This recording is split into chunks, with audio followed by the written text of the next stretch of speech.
Responsible for arranging Atom Heart Mother was poet, musician and solo performer Ron GEESIN. Here he tells how he got involved in Atom Heart Mother.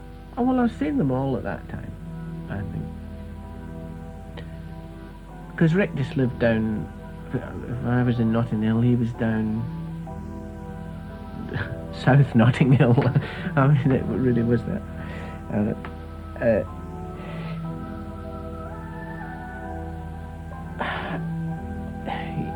Now, looking back, now I think that they were, at that time, they had hit creative exhaustion. They had been battling away with each other and had not learnt the skills of pulling off, retreating from each other, and I think were rather heavily battling. I think they were creatively exhausted and they needed the influx of an outside view. That was it. That's my view now. So, as I was their mate at the time, they proposed this thing that they wanted brass and choir on this long piece, and they provided me with the really what I would call the backing tracks. Probably they were a bit more than backing tracks. They did have some of the Astral slide guitar and that on them in places, but I really took the backing tracks and formed all the I don't know, the icing on the cake or something. I don't know what whatever analogy. Working most of the time on my own, but the part of the choir section was done with Rick. Say the first half of it was done in collaboration with him, but I did all the writing. I mean, it was really just him and I discussing where the float should go, where the wisps of smoke and lines ought to go. And here's Rick. Well, the way we did it was overlaying the musicians onto the backing track, and you can hear it on the record. It just doesn't flow very well. There's lots and lots of edits in it,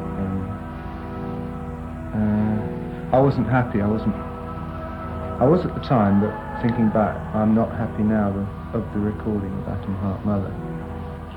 But I did enjoy playing it live when it worked, particularly in America. But for some reason, musicians just seem to just got into the whole thing a lot more. I don't know why. And certainly enjoyed playing it live because it was a totally new experience of, well, working with other people. And but the actual recording of it is not that good, I don't think.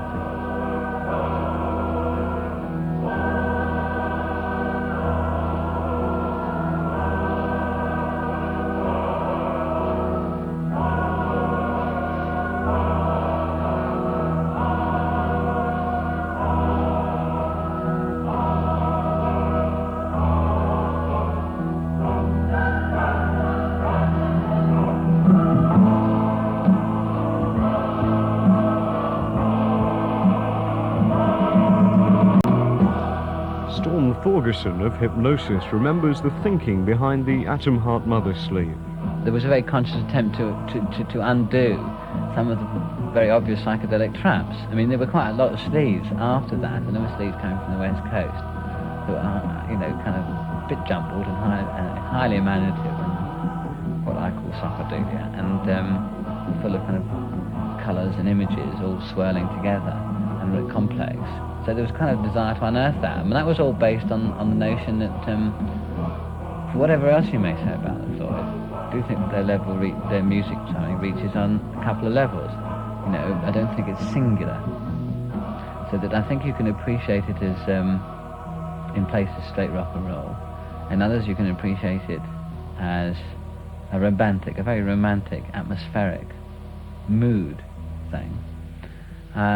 But that they were, unlike quite a lot of other people in rock and roll, fairly intelligent and knew some of the kind of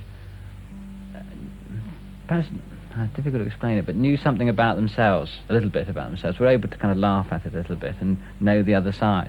So in order to give an indication that Floyd had perhaps a little bit more depth, it wasn't a kind of better than thou notion, it was just a descriptive thing.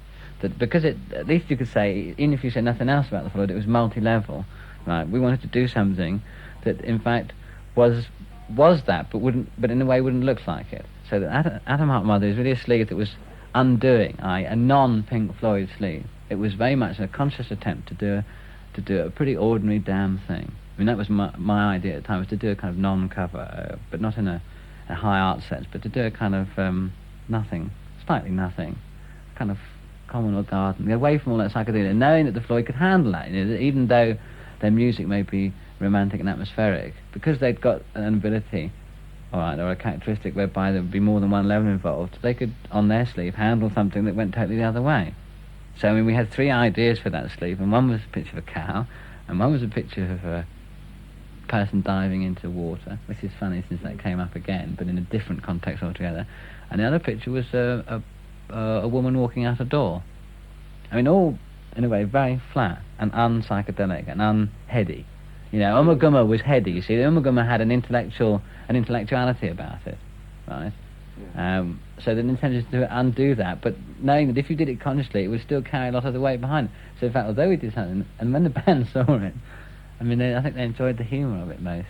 I mean, that it should just be a cow, and such a cow. In terms of the notion we started out with, it totally backfired. But in terms of being a good sleeve, right, which I think it is, and a good picture, I mean, it's a very simple idea. Actually, the idea came from a friend of mine in the conversation. He just said, how about a picture of a cow? As an example of something pretty damn ordinary. And immediately said it, I kind of twigged and went out and shot a cow. In Essex it was, actually, outside Potter's Bar. And I took a picture like how I remembered at school, like in a kind of animal textbook. I mean, it's supposed to be the ultimate picture of a cow. It's just totally cow. It just should say cow to you. But riding on top of that are all these other thoughts, although it's just a cow, right? So that since all those other thoughts are in it, conscious, if you just put a cow on a Matt Monro album, right, or if you put it on the Wombos or something, it would never have carried the kind of weight that it carries now on the Pink Floyd album. Added to which, them giving it that title as well, it seems equally extraneous. Seemed to work very well, and yes, it stood out very clearly and was certainly not a non-event.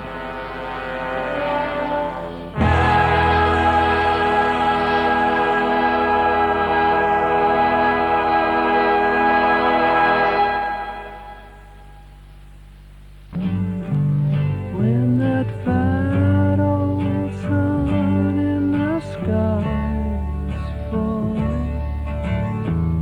summer evening birds are calling.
feet up off the ground.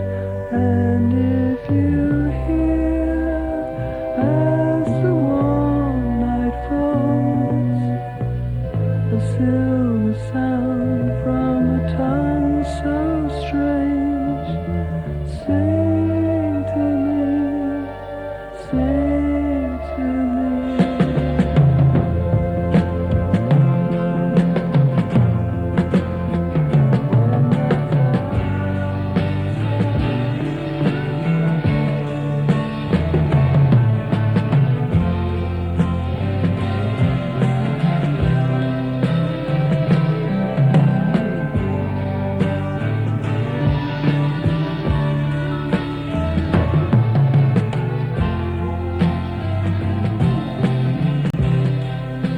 The Pink Floyd story.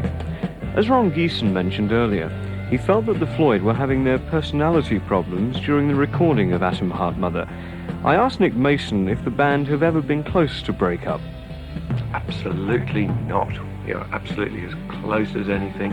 It is a great honor and a pleasure to work with the other members of the band. No, yes, of course it has. I mean, working in a band is it's very, very difficult indeed, because it's a very close relationship, because you work together and you live together a lot, and you're drawn together not only because you love each other, but actually because of all the other things that come with it, all that lust for success or love or whatever is the problem that makes people join rock and roll bands. And it's murder. I mean, a lot of the time it's absolute horrible to have to be with people that you're not, that you're not seeing eye to eye with at every moment. And yeah, inevitably there's moments where everyone just feels like packing it in, and it isn't like we have a row and someone leaves the room threatening to leave. I mean, it tends to move in waves more, I think. Perhaps it depends what activity we're on. I mean, I tend to feel like that I've had enough towards the end of every American tour, and I think for me it's all over. In fact, although I have felt this, it never has been over. And I think a lot of it is to do with frustration, particularly amongst writers, which I'm not really. I mean, I'm talking particularly perhaps about Roger, where perhaps he feels that his ideas aren't getting across, or that he's having to fight to get his ideas across, or perhaps at another moment where Roger's cool and the others feel, Rick or Dave perhaps feel frustrated that they're doing something, that they're not getting their ideas across. I mean, all one can say is that it would appear that a solo career is just as painful as a group career. I think under the threat of the other three doing solo albums and me not doing one, I'd do one. I mean, it's like Umaguma. I mean, if pushed, you can do something.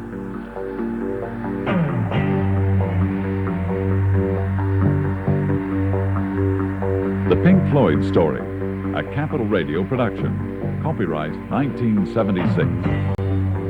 From More to the beginnings of Dark Side of the Moon.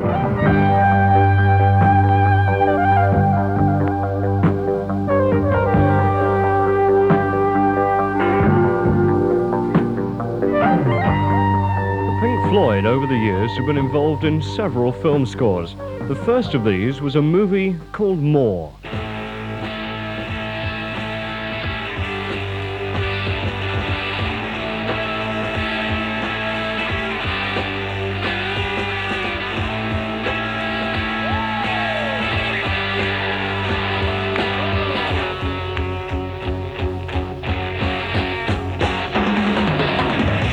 I was standing by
Here's Dave Gilmour. I can't remember how we did the film more or why. I mean, I can't remember how we happened to meet the guy. But meet him we did, and we saw the film, and we thought, well, you know. But we wanted to break into big-time movie scores. So we said, okay, we'll do it. And he gave us 600 quid each or something. And off we trotted, and we did it. 3, 4.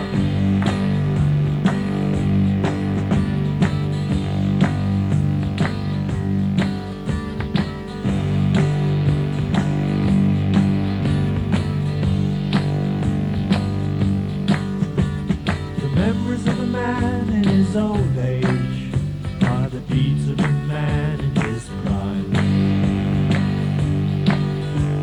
You shuffle in the gloom of the sick room and talk to yourself as you die.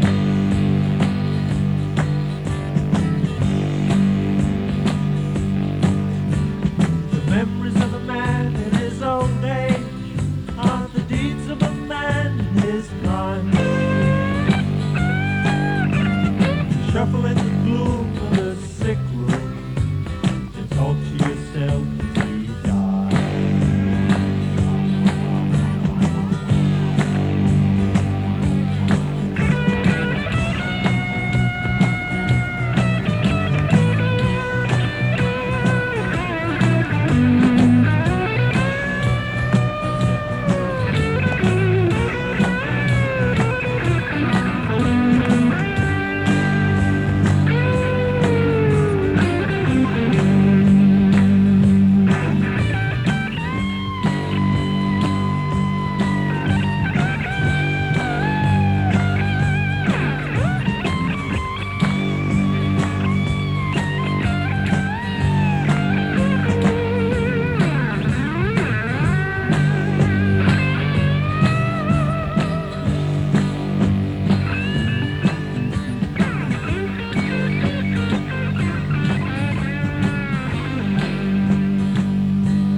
Later on we did Obscured by Clouds for the same guy, just because he was a friend of ours, really, Barbe Schroeder.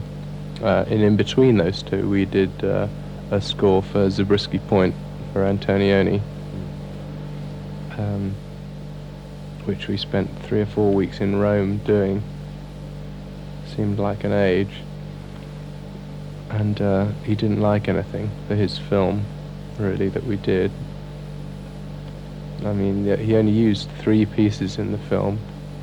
One was a kind of remake, similarity thing to Careful Without Axe Eugene, which is probably what he got us for in the first place. The first bit was a bit of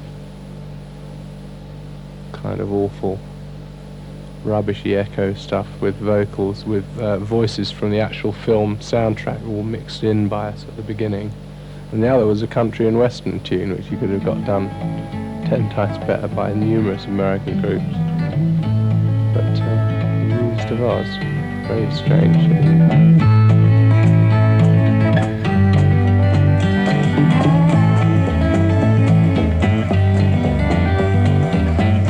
In a while, I'll find the time to make the sunshine mine.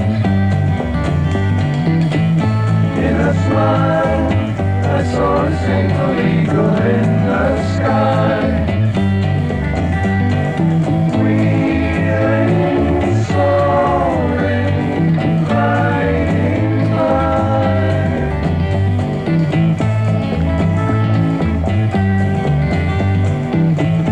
On a hill, there lived a man with many shining things. Shiny pool, a shiny car, and shiny diamond rings. Winding, guiding, shining king. And the eagle flies clear blue skies, breathing in the clear blue air.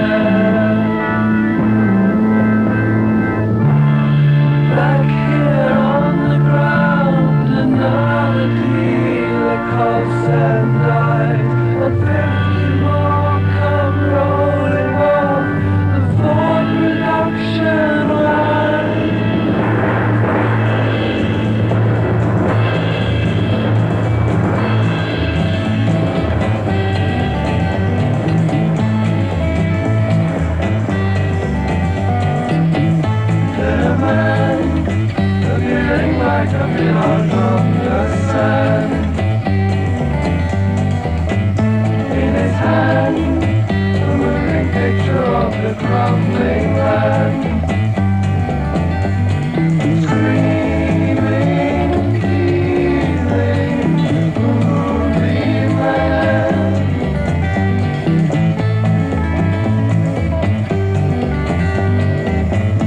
Here we go, on the nose and see if something grows. Close your eyes, count to 10 and see the sunrise rise. Climbing high into the sky. I remember to make another on the finger of the king. On high the eagle spies the glitter of the gun, and wheeling near, climbing until he flies into the sun.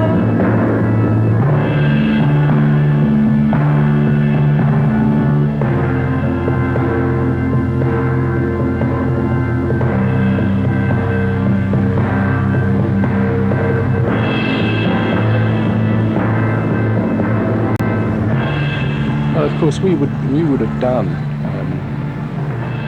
sort of pretty well anything, I think, in terms of, well, not anything. I mean, we would have, but certainly near the beginning, then we would have done almost anything in terms of film. I think, if anyone had asked us to do film scores, we would have done them. I think we wanted to have a go at it. I mean, wasn't that we wanted to stop being a rock and roll group and going out and doing all that sort of stuff, but it was, it's kind of like an exercise, very enjoyable to do and quick, and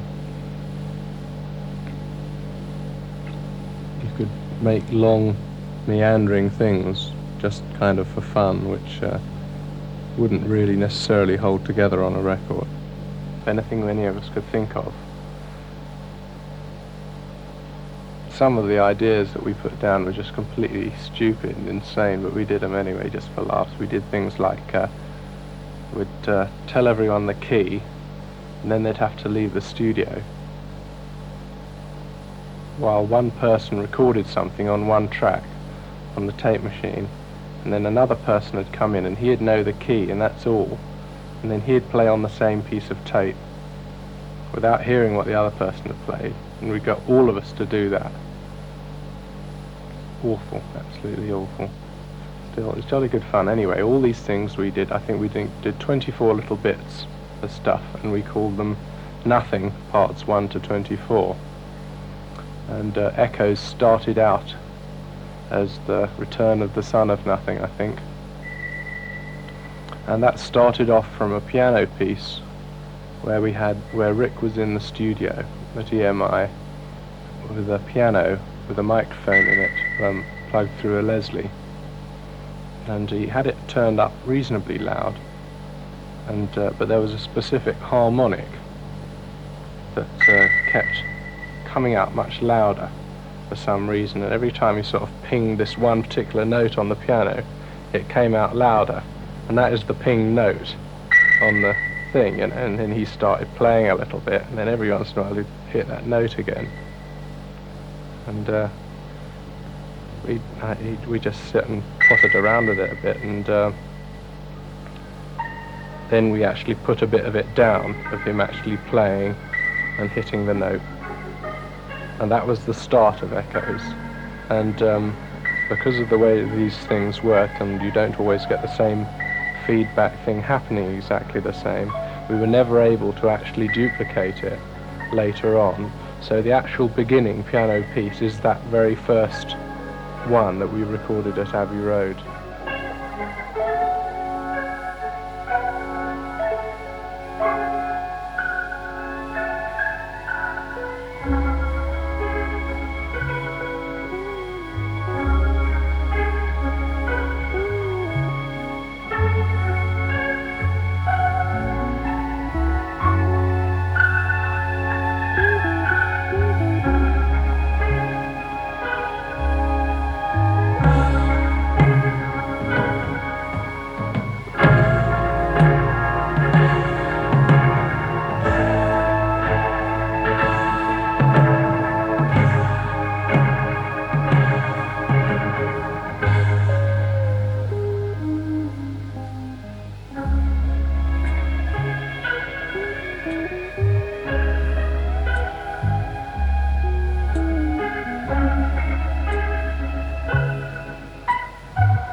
what I see is me. Do I take you by the hand and lead you through the land and help me understand the best I can? No one calls us to move on, and no one forces down our eyes. No one speaks and no one tries, no one flies around us all.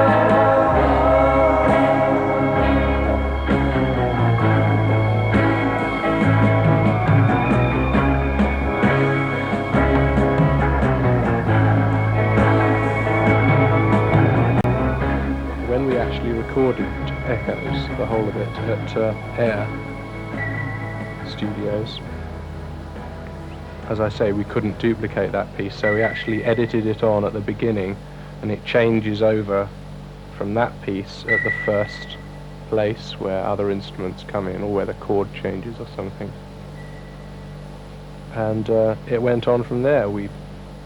That was the basic starting point for it, and we just worked on from there. It's one of those, and when you play a note, it repeat echoes it afterwards, and there are all sorts of things, rhythms that you can set up by playing one note several times over, and that thing sets up a rhythm with you, and you sort of make a rhythm between yourself and the repeat echo unit. And we fooled around with that to a certain extent on various things. And Roger did it with a bass, put a bass through one day and tried it, and that is what one of these days basically is all about. It's Roger playing a bass through that thing, just thumping one note most of the time. And because of what that evoked, that's what the whole thing came out of.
Just that sound. Then later on, when we'd recorded that thing, it didn't sound like it held up on its own as a whole number.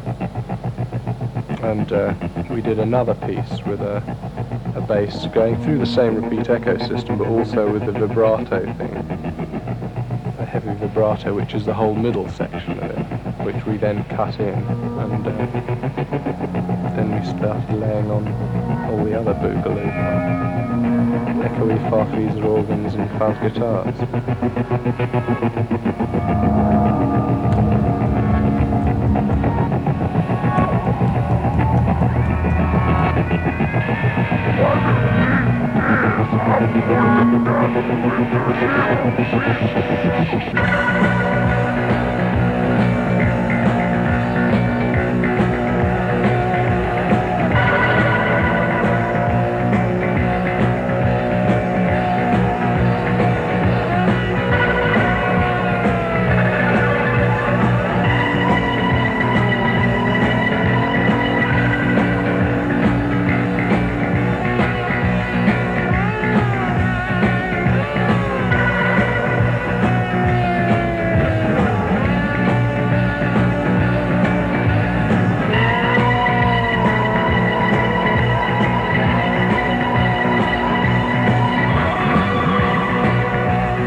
One of these days I'm going to cut you into little pieces. It just sounded very violent, and you know, we like a joke as much as anyone else. It just came out. I can't remember how exactly it happened. But it's an old theme for us. That I'm going to cut you into little pieces, and be careful with that axe, Eugene. And they're similar sort of themes, aren't they? Side of the Moon is the Pink Floyd. I asked Roger Waters how it all came about. Well, there are several answers to that. I think you'll find when you speak to the other chaps, because that's one thing that one discovers over the years, is that one's own memories of how things happen and other people's memories of how things happen are often very different. My memory of how that happened was that we went to a place in Broadhurst Gardens off, I don't know, somewhere up in Kilburn, I think it is. West Hampstead, maybe it's called. Anyway, and we were there for a period of time. I don't know how long it was, a couple of weeks or something. And we sat in a little room and played our instruments. And we got quite a lot of stuff together, music, no lyrics or ideas or anything. So, and we had all these different pieces, you know, like the riff of Money came out of those sessions, and so on and so forth. I remember that happening. The only other thing that I can remember about it all was having a meeting round in Nicky's kitchen one day.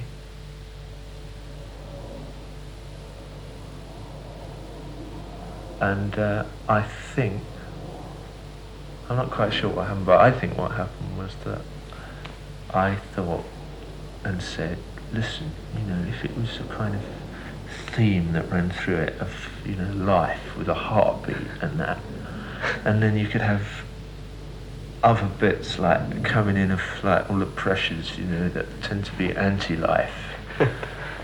And how about that? And then we started writing out a list of what those pressures might be. And that was that, you know.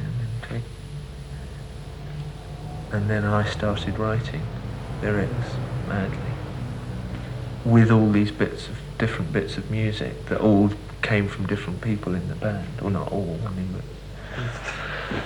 but I started writing a series of sets of lyrics about the different things that we talked about. It's all terribly simple. What the album was going to be about, which was about what we felt was the stress and strain of our lives and what was wrong with them or what we were motivated by and so on. And so we ended up with a piece of paper upon which was written various subjects that would be covered, and worked from there. There wasn't a sitting down and saying, let's produce something so crystal clear and delightful that everyone will adore. But how did that initial idea come about? Do you all sort of sit down and say, right, well... Yes, I think we product chaps. Yeah, I think we sat down and talked about what the album might be about. We're talking about 3-4 years ago, and I can't remember exactly what happened or how it happened, and it might have been someone's brilliant idea who's going to be so upset that I'm sitting here happily saying we, because that's the stuff that our best bits of domestic World War III are all about. But credit where credit's due, and who's done what and all that. Dave Gilmour. Well, we started out working about it the same way as we'd done on other things. We sat in rehearsal rooms and we had pieces of music, and we sat and rehearsed them. And Roger came in with specific things and stuff, and I guess sometime after we had started and got quite a few pieces of music sort of formulated vaguely, Roger came up with the specific idea of going through all the things that people go through and what drives them mad. And from that moment on, obviously our direction slightly changed, and we started tailoring the pieces we already had to fit that concept, and Roger would tailor words in to fit the music that we had, and from that moment on it sort of achieved it, it had a new impetus to it, to the making of it.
Dig that hole, get the sun.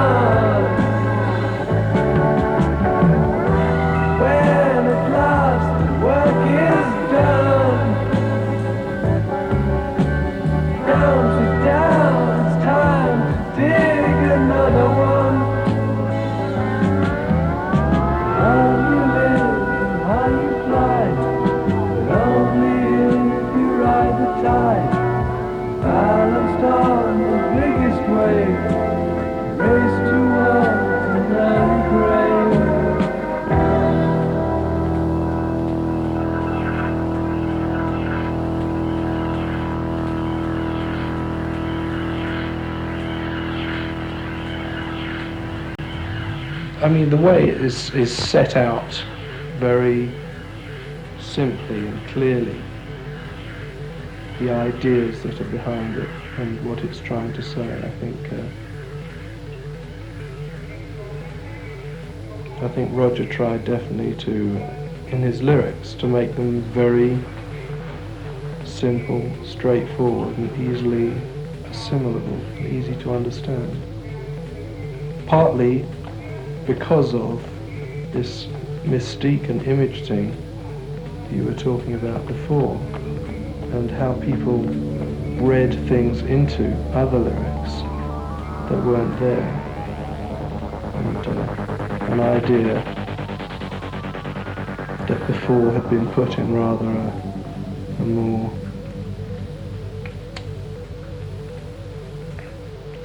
in a less clear way, a bit more obscurely presented. In that instance, in the ones that are less more obscurely presented, people continually were getting the wrong idea, and I certainly think Roger was fed up with that, and certainly I remember talking about it once or twice, that it would be nice to make it very simple and clear for people to understand. Not that it was totally successful in that line, because of course people read hundreds of things into it, even then that weren't there. During the recording of Dark Side of the Moon, the Floyd themselves did several interviews with anyone who happened to be around the Abbey Road studios at the time. The technique they used was to give people a number of cards on which questions were printed, questions that related to the themes of Dark Side of the Moon. The interviewees then had to answer the questions as spontaneously as they could, and I asked WRIGHT why this technique was used. We simply just wanted people's reaction in a very quick, spontaneous way, so they look at a card and says, have you ever been violent, or what do you think of death? And so before they can think about it, they will have to say something because the microphone's on. And it was that's why we did it. It's Roger's idea. I mean, I think it worked because we got some very interesting replies, very interesting comments on their thoughts. In the next episode of the Pink Floyd story, you'll be able to hear excerpts from a lot of these interviews, portions of which appear on the final recording of Dark Side of the Moon. And here's one such recording. The interviewee is a road manager, not with the Pink Floyd, who's known affectionately as Roger the Hat. He's being interviewed by Roger Waters. See, what would be best, really? I mean, I might have to prompt you occasionally. I might even have to ask you a question. But what would you be best if you was to just tell us about it? Because I've told you what the record's about. Right, but tell you about it in what way? Any way you like. Oh. You want me to ask you some questions? I think it would be better. Oh, right. I think it would be better, we're man. We're interested in people like you, because you've been on the road for 10 years, right? Right. So it's all happened. Yeah. Right. So we want to know just what you think about various things. Dig it. Life in bands and life right. on the road. And whether you think about other things as well. Right. Now, something that's very interesting, for instance, is what's your personal opinion about why do you think a lot of bands split out? Egotism, I would say.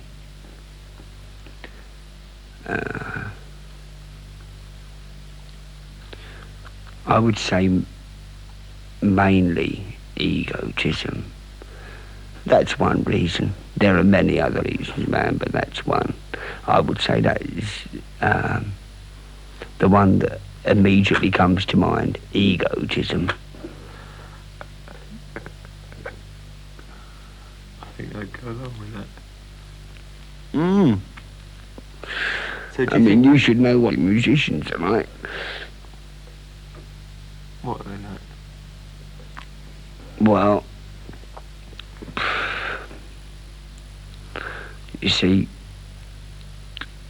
really, they should be normal people, but someone once said to me, But a proper artist has got a right to be temperamental. I think I've just been unfortunate in meeting every temperamental artist in this business. That's temperamental, that's all. Why do you think they're temperamental? Because of the, it's difficult to find a word just because of the nature of the work they're doing. But do you think it might be because they get too much power? No, definitely not. I would say too much stress on themselves. Give them false ideals. How's it going? Right. Far out. Take it easy, bear that for me. You don't mind if I keep this one, do you? Help yourself. Right. The initial shock's over.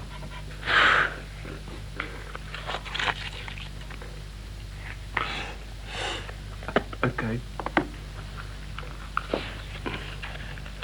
That was a very good answer. Thank you. Do I get 10 out of 10 for that? Yeah. Far out. Get 11 out of 10 for that one. Right, what else was there?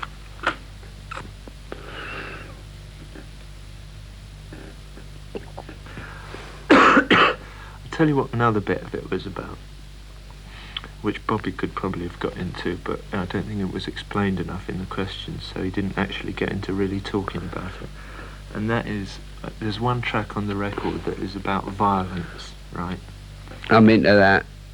And it's called Us and Them, simply because whenever you're in a violent situation, there's always like you who's... Dig it. Right, and there's them.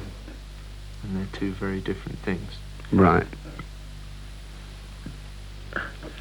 So, and one of the questions that we asked the others was, when was the last time you thumped somebody? Why did you do it? Did you think you were in the right? Do you still think you were in the right? Oh, yeah. Yeah. The last time I thumped anyone was only the other day, as a matter of fact. I was driving along the road towards Northwood Hills, where my brother lives, and this cat in front of me was driving his car, and all of a sudden he stopped and opened his door. And from where I was in my truck, I could see that he never looked in his mirror. Dig it? I could see that he never looked in his mirror, he just opened his door, which caused me to swerve on the other side of the road, very narrowly missing an oncoming motor car. So I pulled in, and like a gentleman, I went up to him and I said, "Now look, man, like, that ain't cool. Like, the thing to do, man, if you're going to stop your car, you stop, you look in your mirror, and if there's nothing about, you open your door." I said, "But, like, you never done that, and, like, it nearly cost me my life." I said, and, like, well, then the guy was very rude. He was rude. In fact, his last words to me were, he called me a long-haired git, so I felt compelled. Well, as soon as he was that rude, I had to, like, retribution was close at hand. So that was the last time I was violent, about 3 days ago. And you think you were justified? You put one Definitely, yeah. Yeah, definitely. Because the thing is, man, is like, when you're driving on the road, I mean, like, you get a person who's that rude, I mean, they're going to kill you. So, like, if you give them a quick, short, sharp shock, they don't do it again. Dig it? I mean, he got off light because I could have given him a thrashing. I only hit him once.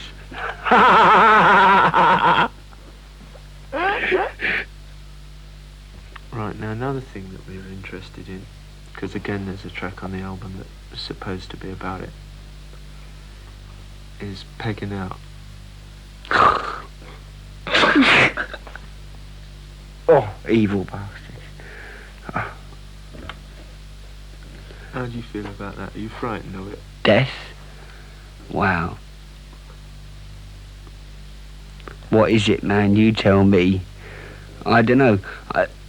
I once had my head read, and by that, this chick that was into astrology, I gave her my date of birth and everything. Can you dig that? And like, she told me where all my energy was channeled, and she said one of them was his experiences. So like, when I come across death, it'd be a new trip, wouldn't it? So like, I wouldn't have had it before, so it'd be all right. Doesn't bother me in the slightest. Live for today, gone tomorrow. That's me. Yeah, don't worry about it. Never have done. Something new, innit? Do you you think you ever will? I mean, when you're a bit closer to it. Nah. Well, it's one of them things that never goes out of fashion, isn't it?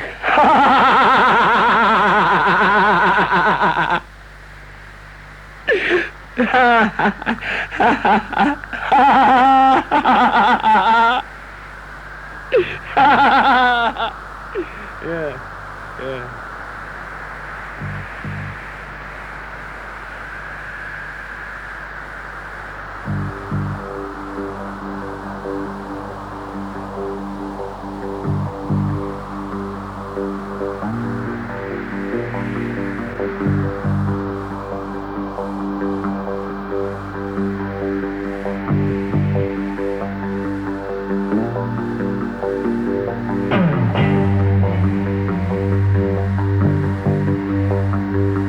The Pink Floyd Story, a Capital Radio production. Copyright 1976.